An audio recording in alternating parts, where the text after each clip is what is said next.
let's learn together, let's innovate. So let's learn together, let's innovate. In the world of AI, it's never too late. Unlock potential, don't underestimate. AI education, let's celebrate. Hey y'all, welcome back to Stream 3 for some more AI gems. Before we get started, I'd like to give a huge shout out to Swivel for being our platinum sponsor. And additionally, let's hear it for tonight's sponsor, Quizzes, Personal Love. Last but not least, our thanks to Briss, the official t-shirt sponsor of the Week of AI. And remember that getting one of these very awesome tees not only gets you a cool shirt, but also entry into the exclusive Brisk ISTE meetup. All right, next up on Stream 3, we have Jennifer Bloomingdale from Albany, New York. With over 17 years in education, Jennifer has been a champion of integrating AI into learning environments. Jennifer's role at EduSpark has empowered countless educators to seamlessly blend technology with traditional teaching. She'll share insights on using AI, tools like DIFIT, Opera LLM to enhance educational relevance and engagement. All right, Jennifer, take it away. Excited to learn today. Thank you, everybody. Excited to be here. Like they shared, my name is Jennifer Bloomingdale. I am a training specialist up here in Albany, New York for NARIC. I'm also an instructional designer for EduSpark. I've been facilitating professional learning for about 12 years. And like I said, I live in upstate New York with my husband, our 3 boys, and our Bernedoodle, Toby. I have some resources for our session today, so feel free to grab either the URL or a bit.ly, and you can access the resources. They'll be throughout the whole entire presentation, so don't feel if you miss it right now, there's definitely going to be other opportunities to get it. So I thought I would kick us off with a Slido, and you don't necessarily have to use the Slido. This is a tool I like to use when I present, but you can either, it's a poll, you can use the QR code or use the URL, and let me know what are the characteristics of effective professional learning. We're going to be looking at how I've been using AI throughout designing professional learning experiences. So one of the big things that we think about is, well, what is effective professional learning? So I'd love to hear from you, either in chat or in the Slido, what you think the characteristics of effective professional learning are.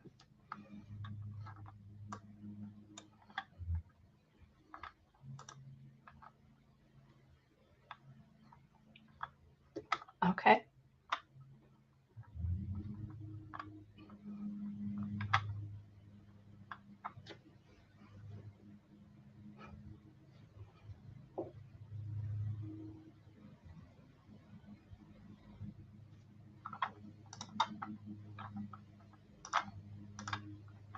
All right, I'll go ahead. If anyone after the recording or is watching the recording, feel free to add it in the chat.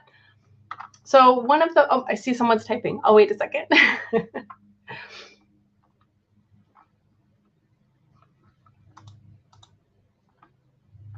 Differentiated, yep, for a multitude of roles, definitely.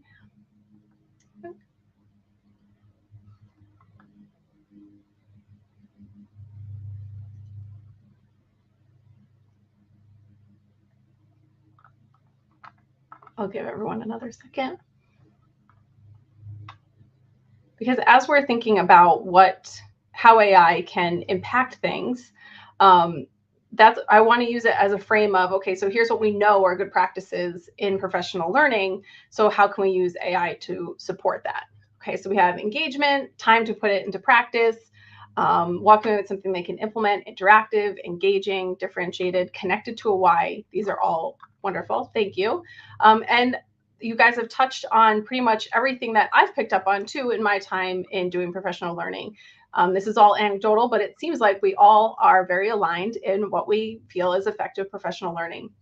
Giving them choice in how they engage with the content, that time dedicated to really implement what they're learning, ongoing support for implementation, relevance, those clear connections to the why, their content, their individual goals and their roles, active learning, having them engaged in the content with you, and then peer sharing and collaborative work.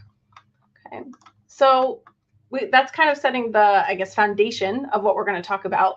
But now what I'm going to kind of transition into, and keep all this in the back of your mind, is different things that I've done, or how I've used AI to develop PD sessions. And I'm doing it through the lens of SAMR. So substitution, augmentation, modification, redefinition. And this is a graphic that was created by my colleague at EduSpark, Andrew Mowat. There's a link to learn more about him as well. But he took this and put it in the lens of AI. So AI, how is it substituting a task that we might do? Direct substitution. Augmentation, how is it improving the task for us? Modification, how is it allowing for significant change? And then redefinition, what is totally new that we can do now that maybe we couldn't do before? So I'm going to share a few things that I've done since I've started using AI, and I'll start with substitution. Some of these, a lot of you might already be doing, but I'll just share some of my little tips and tricks and ways that I've used them. So first is proofreading. That's one of the biggest things. I've always said I'm not a great speller, wasn't confident in my spelling, but now what I'll do is I'll copy and paste something into an LLM, and I will ask it to list out my errors, because when I first started using it, I was asking it to proofread for me, and it would kind of redo the whole thing and put the changes in, but I didn't want to just copy and paste that in because I didn't know what quite changes it had made. So now I ask for a list, and what you're seeing here is me asking for a list of what needed to be fixed. And it's not always correct. It doesn't always pick up on, sometimes it'll ask about a capitalization if it's a name or things like that. So again, using that, human lens of, is that really what I meant? Is that what I want it to be? So that's one way I use it. The other way I use it is to summarize meeting content. So I will take the transcript of one of my online meetings and I will put it into, in my case, I use Notebook LM. I'm not sure if anyone's familiar with that or has used that yet. And I'll share what that is in a minute.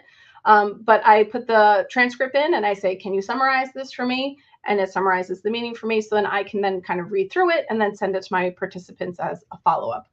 I'll share Notebook LM quickly. The reason I like this is because, and I just have to switch windows. The difference between using Notebook LM and using like ChatGPT or another LLM is that you can keep the same content together in a notebook.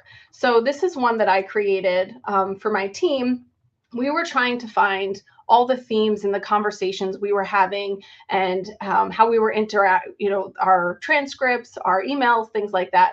So I was able to take all of our content and put it in here. And then you can select which source you want to use. You don't have to use all of them. So like when I summarize a meeting, I just select that one transcript. But then I could select all of these and ask it for a summary or a theme. And it keeps all of that content from like a single course or a single PD session all in one place. So you can bring in your slides, you can bring in the feedback, you can bring in your content, and then you can ask questions about it. Is there something missing? What's a theme here? I'm getting a little ahead of myself because I'm just talking about summarizing, but it can do so much more, right? It can do those connections, which we'll talk about in a minute. So let me bring my slideshow back up. Here we go. Okay. So the other way that I use it is to create presentation materials. The presentation that you're watching right now was created on Beautiful AI. That one is paid, but then I exported it to PowerPoint to enable to use Slido. So I use two different tools there, but Beautiful AI did the bulk of the design for me, not the content, but the design. Some other tools that you can use are Gamma. Whoops. And I can show you an example of what I did there. Here we go. So with this one, just to try it out, I put in the outline of this session and I asked it to create the presentation for me. Oops, and I seem to have lost it. Let me bring it back.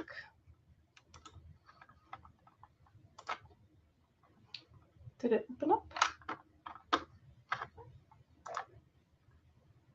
Let's see.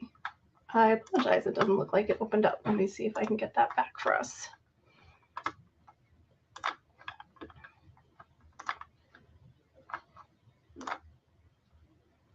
Okay. Oh, there we go. There was the tab. Okay. So I apologize. When this opens up, you'll see this is, now I did not edit this at all. This is all from Gamma. So it took, oops, we lost it again. There we go. It took the outline and created this slide deck. So that's Gamma. This one, you get a certain amount of free credits. I think you get, I forgot I put it in the presentation. You get 400, and each presentation that you create costs 40 credits. The other example that I wanted to share was slidesai.io. And this one is a Google Slides extension. And I'll share another example from there. So a lot of times how I use this is I'll use it to get myself started. I'll have my own content kind of done and created, but then I'll use a tool like this to help me get the design aspect down, and then I can go in and adjust it. So this, again, I just put in the outline for this presentation, and this is what it came up with. So it's not totally creating. As you can see, this obviously needs some change or some support, but it saves you time. It gets you started. It gives you a place to build from. Okay. Another way I've used it for substitution is obviously content creation. Images have been great. If I can't find that quite one that I want on Pixabay or one of those, I go to GPT-4 and I have it create an image. The other one is infographic. This is from a presentation myself and a colleague gave last fall. And it didn't quite come out how we wanted it to. So then we were able to take it into Canva Magic Tools and edit it a little bit to make it more match what we wanted. We had tried going back and forth with GPT quite a bit to get it to exactly what we wanted. But this one was close enough that we were able to edit. The other type of content that I've used it to create are scenarios. So this is an example of, we were looking at how a teacher can use AI in their classroom. So I asked GPT to lay out a day in the life of a teacher. And then we went through and in Google Docs and highlighted the different places that we felt the teacher could use AI. But I could have sat there and typed out a full, scenario for a day in the life of a teacher. But since this was something that wasn't really, a key part of my content, it was to support an activity, I just used straight what GPT gave me. And so it saved me some time there. Okay. So I'd love to hear from you again quickly. Can you think of a substitution task that AI can take on for you in the PD creation process?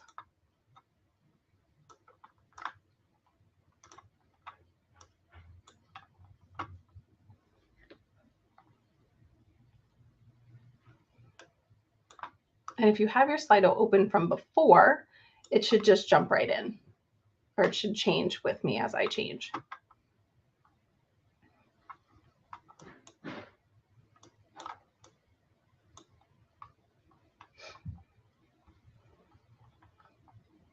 Or even if you've used it already for a substitution, how have you used it to save some time? And while some of these substitution tasks aren't totally, changing or transforming how we're doing things, I like to think of it that it's freeing up time for us to be able to think about more different innovative ways to do PD.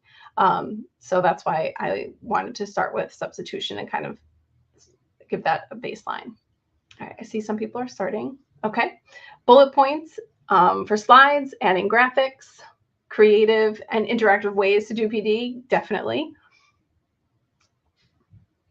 Think about work choice and be clear, concise, and wording. Yes, Alan, that I touch on that a little bit in a few slides.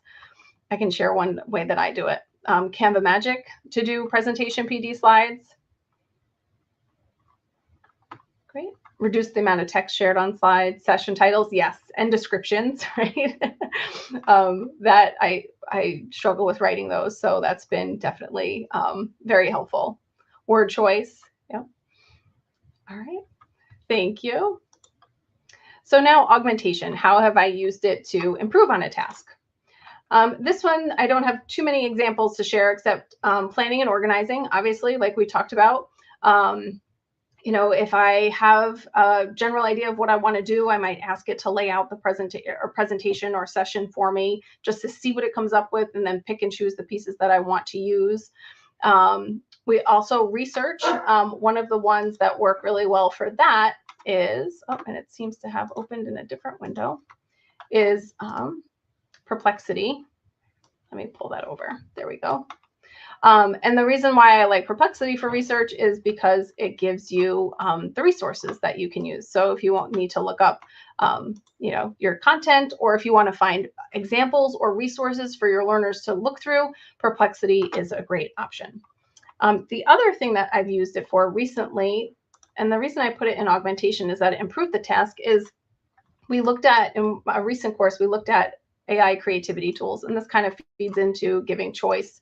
And I asked them to share their thinking in a way, or to use a creativity tool. And I felt like this improved the task a little bit, because in the past I might have just, said, oh, pick how you want to share it, or, type your response. But this gave them different options. And someone who maybe isn't super confident in drawing might have used image creation. So it kind of gives that the extra options to more creatively share their thinking. Okay, let me pull that back up. Oh, we've gone. Okay. Sorry about that. There we go. Okay, so that's how I've used it for augmentation. Modification. This is one of my favorite things that I've been doing. Is, I know if some of you are familiar with School AI, but we've been using that to support learning within one of my courses. In this case, I was asking them to, are we going to play? Let me see if we're going to play. There we go.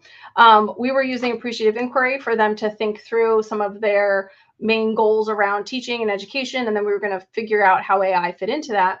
So I created a space in School AI that asked them 3 appreciative inquiry questions to learn a little bit about what's important to them. And then I asked it at the end to give them a summary of their responses. So it gave them a chance to reflect on what was important to them, what brings them joy in their teaching. And you can set up a School AI bot. It can be, you can create one from scratch. You can pick one already created. They have historical figures. They have specific topics. So if you haven't used School AI yet, definitely recommend checking that out. During our Explore time, which I'm hoping we have time to do, I've created one for this session, so you can take a look and try it out. Okay, so then next we have clarify and refine content. I forgot who mentioned this before, but sometimes what I'll do is I'll take my content, I will put it into the into an LLM and say what might need more explanation, what questions might they have. I'll explain who my learners are and what they're hoping to get out of the session, and then I'll take that feedback and go back and edit if I need to. Lastly, I kind of touched on this with Notebook LM, identifying themes and connections, entering any feedback you get, asynchronous discussions, or even chat from live meetings, student content, and identify themes and connections that you can either address later on, or you can build into a presentation in the future. But it's really good at finding those themes. And that's why I like Notebook LM, because you can pull in a few different resources or keep things organized based on the session or the course that you're doing. For redefinition, this is, I think, simulations, training, and coaching.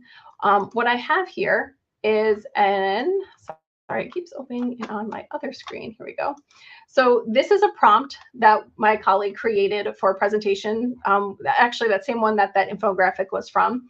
We wanted people to be able to practice what they had just learned in the session. Now, at the time, we didn't have School AI.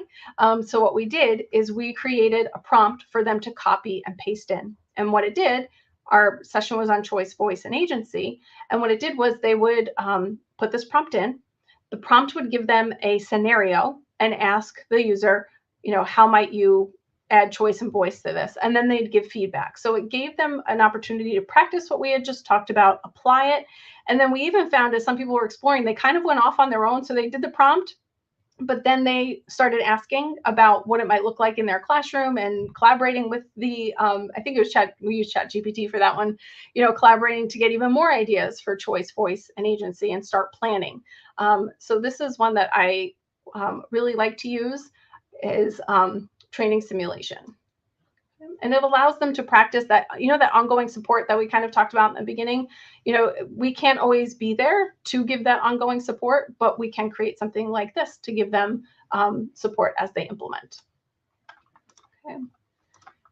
And then lastly, as a thought partner, you know, and it sounds like a lot of you are doing this already, but how might AI support you in thinking through your sessions, the brainstorming, reflection, insights? How can you leverage it to support your own expertise? And I think as we start using it more and as we integrate it more into our process, it's going to further have an impact on the educators that we work with.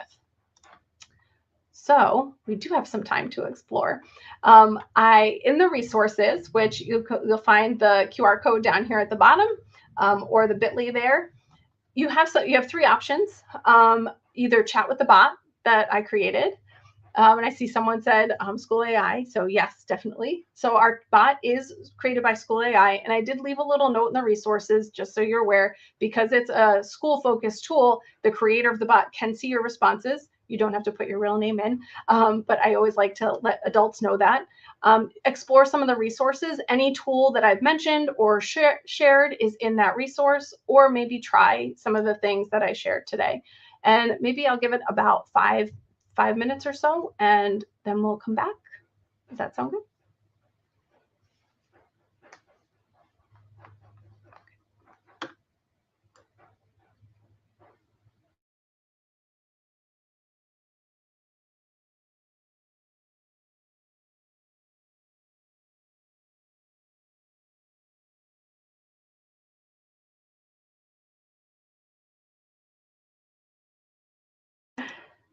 Oh, that's good to know, Thomas. I haven't watched, or I haven't seen that yet.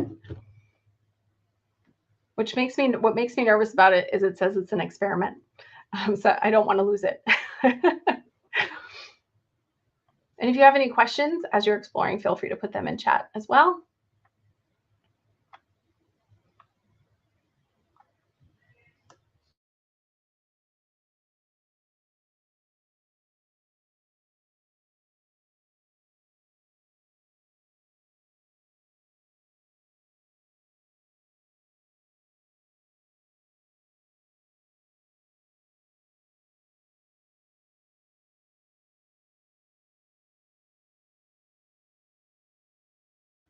Yes, Christy. So I see I'm not the only one afraid to lose Notebook LM.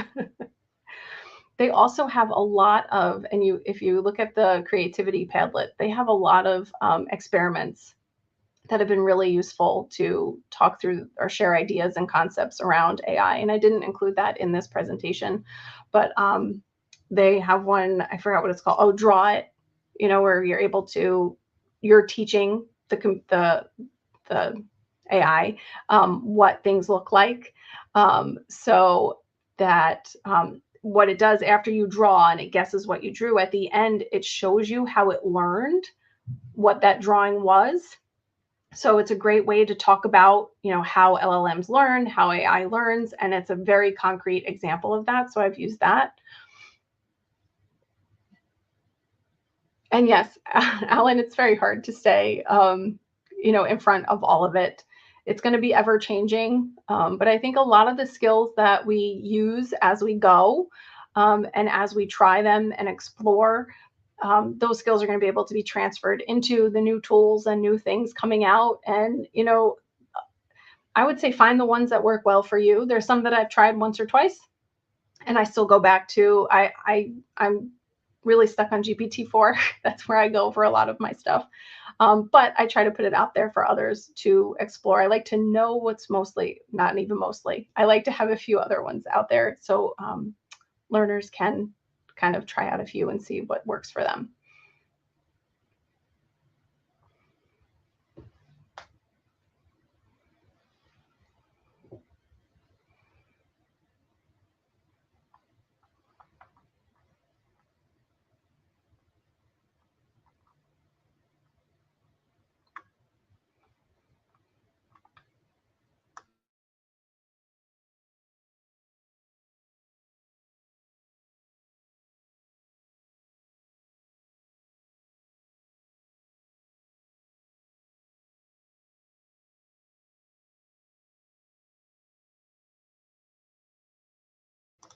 I'll do about 2 more minutes to explore.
Okay, about 30 more seconds. I know it was quick, but I hope you'll be able to use it as a resource to go back to over time.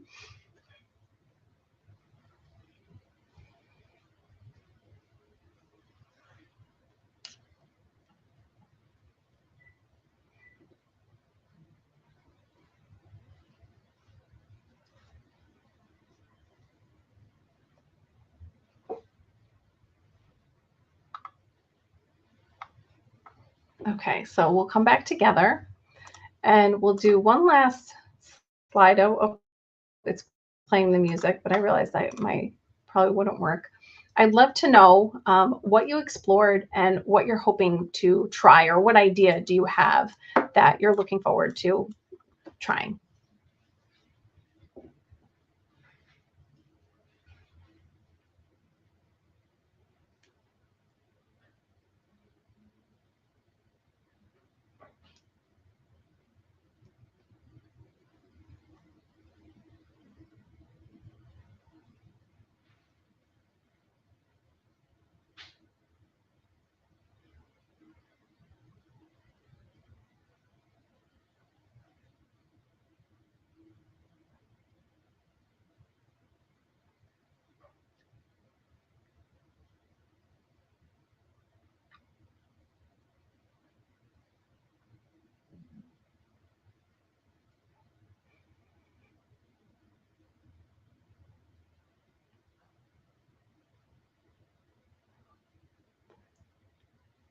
Great. Alan's going to use School AI Spaces to walk through learning a podcast, so they can meet so that you can meet one-on-one with students.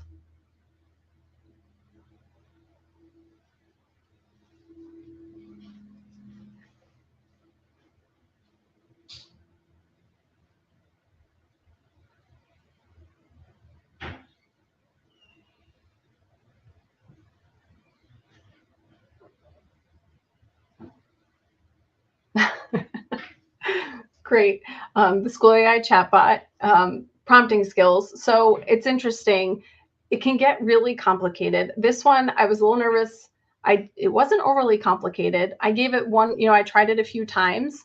And I gave it a rule because it kept mentioning the documents that I uploaded. So I uploaded, I believe, my outline that I created and the slides as kind of the reference for the bot. And that's a new feature that was just added within this week. I almost wasn't going to be able to use it.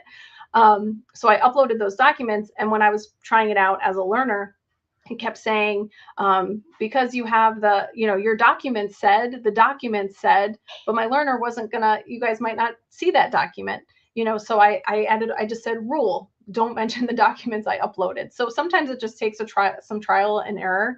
And with, I lost my train of thought. My teammates and I like to try to break them. Like I'll go in, I think one of the, I set it up so you could choose how you wanted to do it. And I think the third choice was, reflect on the session. So I put something like, I learned nothing, and then to see what would happen. And it would bring it back and say, well, maybe we can dig deeper into how AI can support you. So I always go try to break it and then make changes as I need to. And that's the thing that I really liked about School AI, is that I was able to go in and edit and play with it as I went. Yes, definitely, Christy, the trial and error.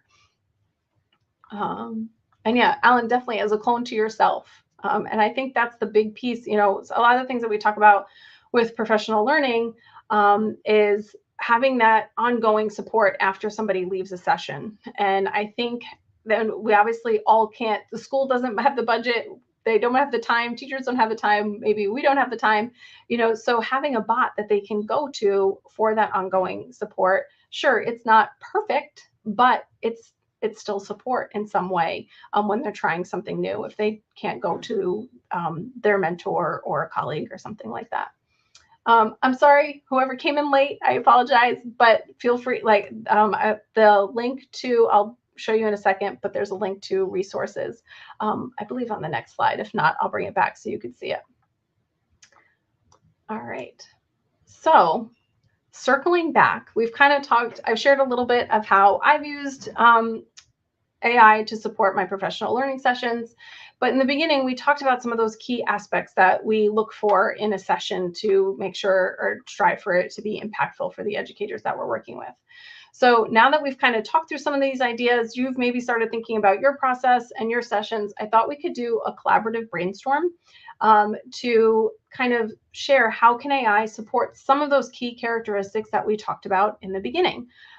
This link is at the bottom of the resources. I can show you where that is. But this QR code right here, I can't remember. I think it'll take you right to it if you want. But if you have your resources open, it will go, it's down at the bottom, so you can click on that.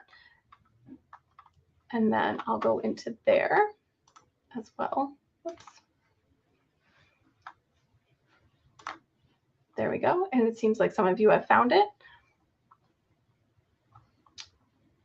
And if you can jump into the document and think about, okay, how is AI going to support me in providing choice for my learners? How is it going to support me in finding time? So if we all share some ideas and collaborate, then this is something that we can all take with us after and we can refer back to.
If you want, you can also share them in the chat.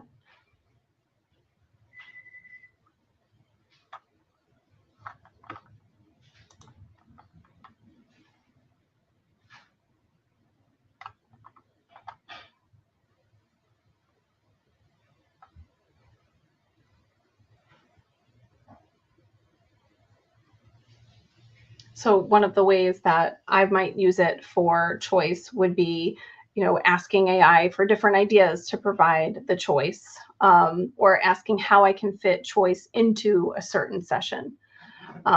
For time, that one might be a little challenging, but asking for maybe giving it an outline of a session and saying, can you find some space where the educators can have time to plan and explore? Can you build it into this plan or add it into this plan? For support, we kind of touched on that a lot with School AI, right? Like having that on that chatbot that can support a session or a course. Relevance, if you have a topic, maybe going in and saying, I have an art teacher, a music teacher, and a PE teacher coming to my session, what are some examples I can use for them, especially if that's not our content area or our past content area, asking for some of those ideas and scenarios that might be more applicable or might apply to them better. For active learning, asking it what kind of questions you can ask. So when I was building my Slido, I had a few key questions that I was going to include, but then I felt like I didn't have enough or I wasn't sure. So I went into GPT and said, here's the presentation. I uploaded the presentation and said, do you have any ideas for different spots to ask questions? So that's one way I've done that. And then collaboration.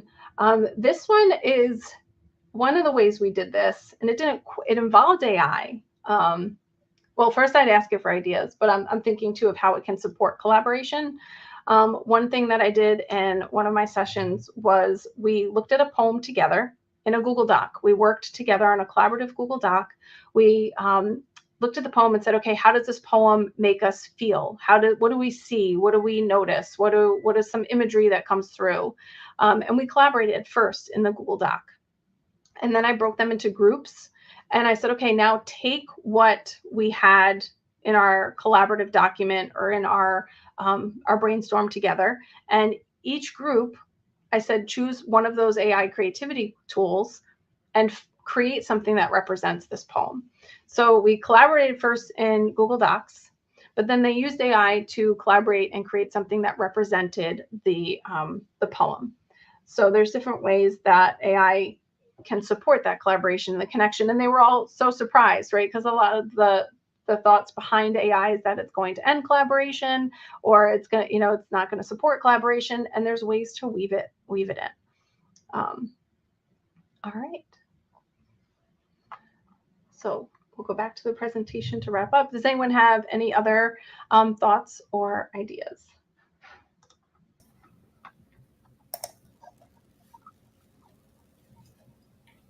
Jennifer, that was a fantastic session. I love all of the ideas you shared, and I love how collaborative you made it for everyone. You got everyone involved. That's fantastic. Thank you. The possibilities that you show for using AI and professional development needs were just really phenomenal. And I love this approach to making technology not just innovative, but also practical to what we need.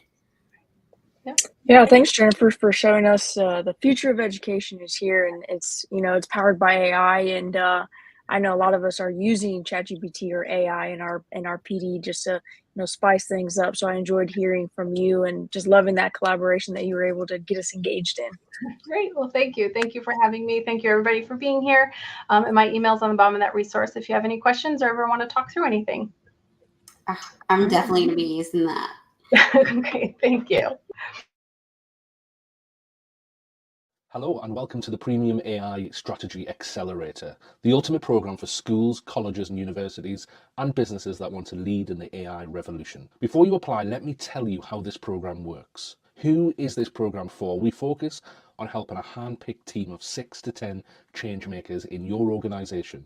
And this elite innovation squad will become your internal startup, pioneering AI-driven solutions that define your organization's future.